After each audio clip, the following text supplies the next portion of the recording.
All right, guys, so new battery in the GoPro a couple hours later, but you can see back here we got a new drive shaft in from the drive shaft shop.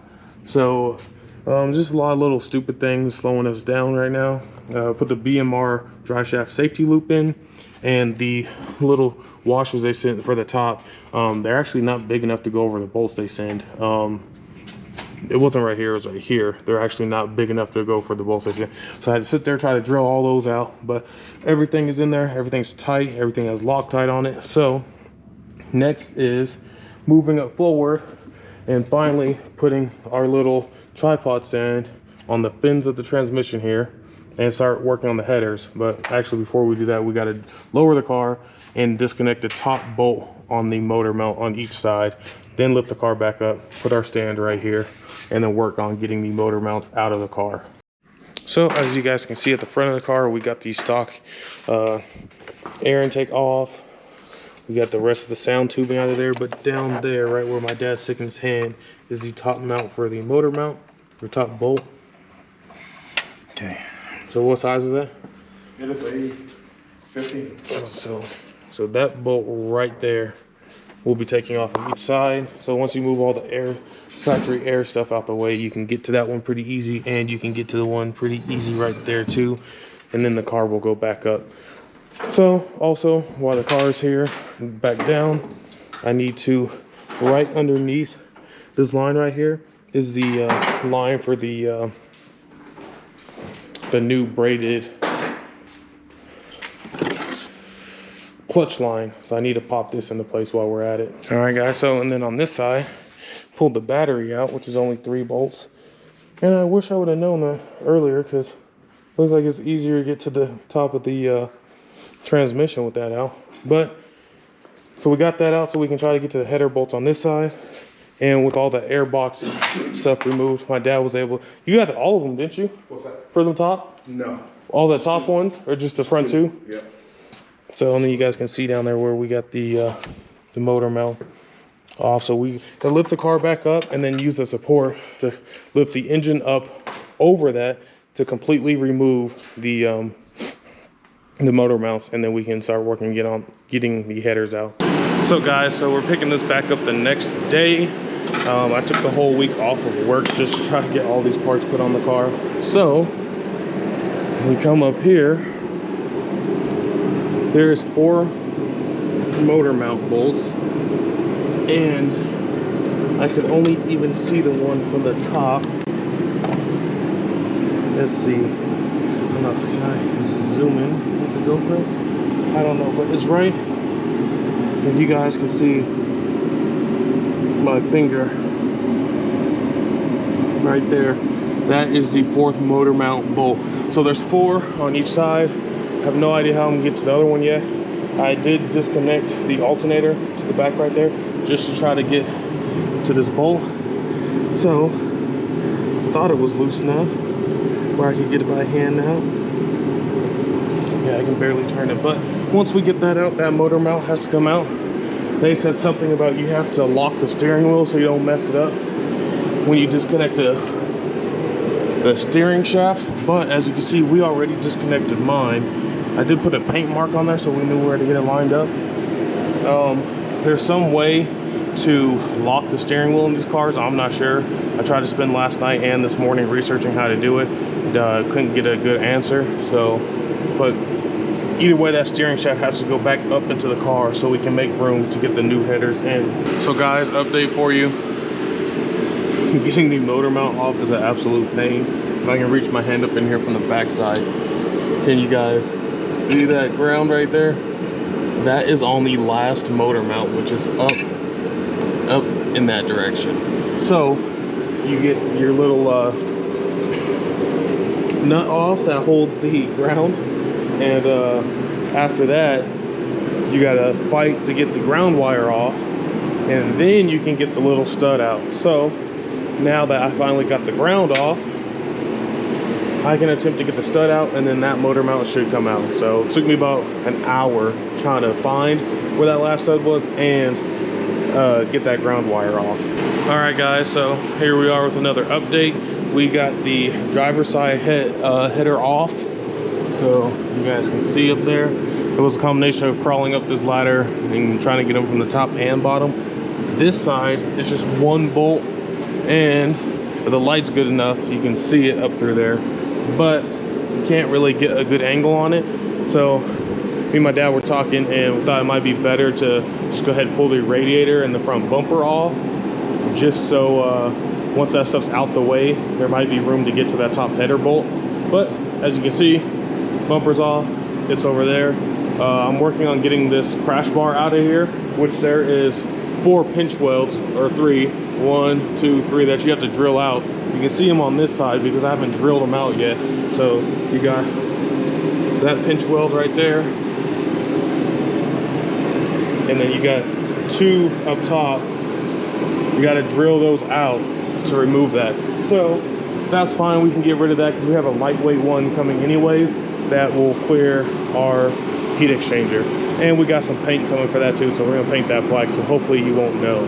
So this side truthfully should just take maybe a little bit of prying and it should come loose. So I'm about to get started on the other side and then we'll pick it back up from there.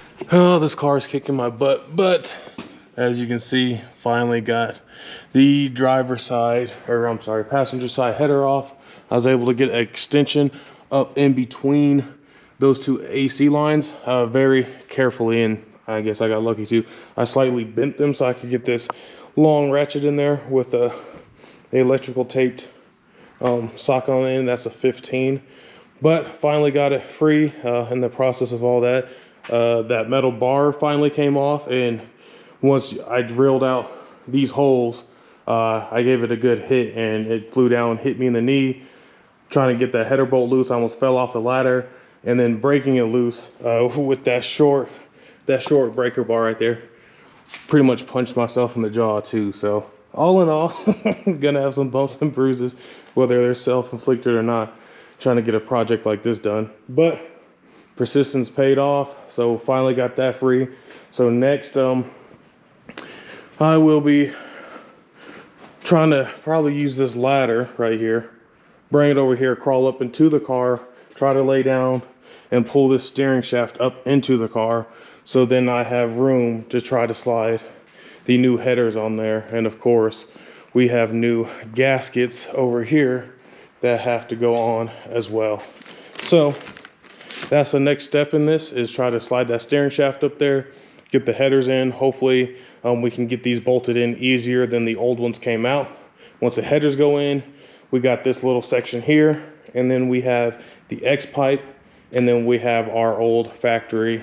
I don't even know what part of the exhaust you would call this after the X pipe, but it's before the axle back. So that section of exhaust right there, I'm just gonna use the one that was on the car, so I'm assuming that's the factory one. We'll throw that on there, and then finally, bottom of the car is done. Underneath everything was a little bit dirtier than I anticipated everything being, but I guess when it was a beach car and on the East Coast and driven for things like that, then, you know, what do you expect? But my little plastic piece right here is busted, so while all this is off, I want to go ahead and buy a replacement for that side, and I want to dig into this side a little bit and figure out why the bumper was slightly like poking out right here on this side when it was on, and of course clean all this up. So anyways, that's where we're at. It's just me out here now. My dad had to head to work, so it was kind of hard to try to set up a camera and do any kind of wrenching everything. So that's why I'm trying pretty much showing you guys after the fact that all this was done. Hey guys, so picking this back up, we got our new header gaskets, and it's almost time to install our LTH headers. So climbing up here, LTH's directions tell you that if any of your studs for the headers backed out, like you can see right down there while you were trying to get the nuts on for the headers, reinstall those. And right down there, if you can kind of see this eyelet right down there, that is for a AC line. It holds it in place, so they tell you to remove that. And once you do, that looks like this. I was just able to kind of, this tab just kind of bends up and it slides in there, and then you just tighten it back down. So they tell you to get rid of that until you can relocate it later or try to reinstall it later. But now, since we got that out the way, because this little stud would hit on the headers, we can try to slide the passenger side in there. I'm gonna try to tackle this side first because I still need to get up into the driver's seat and try to figure out a way to pull the steering shaft back without banging my door up against the post right there. We are going to wrap it up for the night. I tried to get the passenger side header in, but reading the directions, and I probably should have read them first, they tell you, LTH at least tells you to drop the K-member a little bit. So I was looking at that. However, we cannot drop the K-member because our pads for the lift are on the K-member in the front. So we are gonna have to try to figure out how we can pull that off without lowering the car because we have no motor mounts in the car. So with that being said, I think we might be able to use an engine brace like we used on Jalen's car to support the engine up top, and that should be able to hold the weight of the car, depending on where we can even attach to up here to support the engine. It'd be nice if I had the motor plate that goes on top, because I could pull the intake off, put that plate down, and support it from there, but I don't have one, and I don't think one's gonna make it in time if I order it tonight. So, trying to find a different place where we can attach to support this engine from the top. That way we can lower the car down and then probably take these and move them more to the frame right there in there. Like I said, we didn't read the directions, so it was hard to know that. And then trying to get the car on the lift, it was kind of hard to see under it too, so we couldn't see the frame right there. So I don't know, we gotta readjust or figure something out. All right guys, so went out and bought a second stand, and we were able to put it on the K-member and lift each side up of the car very carefully since it's on the lift, and move this pad off of the K-member and back onto the frame. So now we got the struts disconnected and the brake calipers. So the next plan is you got 1, 2, 3, 4 bolts on each side. We're either gonna drop the K-member a little bit or drop it completely so we can get the headers in on both sides, and then I will still have to get up in the car and move that power, or move that steering shaft up in the car. All right guys, so I opted to just go ahead and drop the K-member completely. It was 8 bolts that were holding it on, along with, you have these plugs right here, which are, that's the harness right there. And then you have the wheel sensors on the outside, but outside of that, you hit the total of 8 bolts. You can see the studs here for 1, 2, and then you had 3 and 4 back here on each side.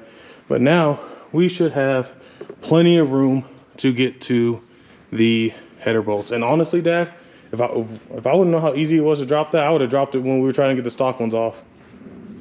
So next we have hopefully the headers will go on fast, and then we can slap this K-member back in here and then wrap the rest of the exhaust today. So guys, highly recommend just dropping the K-member. Driver's side went on pretty good. LTH does tell you this third bolt up in there, you can't see it.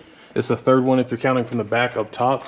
They actually send you in there. They tell you to remove that stud completely and run this one in there instead, because it's shorter and it's almost impossible to get a wrench on there. My dad was too far committed to using the factory stud, and by the time I actually read farther in the directions, so we got it, but that's what LTH tells you to do to try to save yourself. This one, we got the passenger side, or the driver's side header in. They tell you to move the steering shaft back, which we did, but looking at it now, it looks like there's no way for LTH's headers for this to actually run in between. Like I think on Cook's, you have to run it in between, but this one looks like it's pretty much impossible for that to happen. So driver side's in, and then after that, it's just slapping the K-member back in, and then running the rest of the exhaust, and then this part is done for the day.